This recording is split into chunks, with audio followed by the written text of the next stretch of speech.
आणि आता मुंबईकरांसाठी अतिशय महत्त्वाची बातमी, कारण मुंबईकरांवर पाणी कपातीचं संकट ओढावलेलं आहे। 30 मे पासून मुंबईमध्ये 5% पाणी कपात करण्यात येणार आहे, तर 5 जून पासून 10% पाणी कपातीचा निर्णय घेण्यात आलेला आहे। जलाशयांमधील पाणीसाठा घटल्यामुळे खबरदारी म्हणून बृहन्मुंबई महानगरपालिका प्रशासनाने या संदर्भातला निर्णय घेतला। दरम्यान नागरिकांना आता पाणी जपून वापरण्याचं आवाहन सुद्धा करण्यात आलेलं आहे।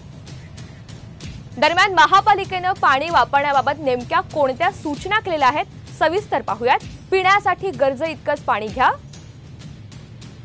अंघोळीसाठी शॉवरचा वापर करू नका, नळ सुरू ठेवून दात घासणं किंवा दाढी करणं टाळा, घरकामं करताना पाण्याचे नळ वाहते ठेवू नका, आधीच्या दिवसांचं पाणी शिळं समजून फेकून देऊ नका आणि वॉशिंग मशीनमध्ये एकाच वेळी शक्य तेवढे कपडे धुवून घ्या।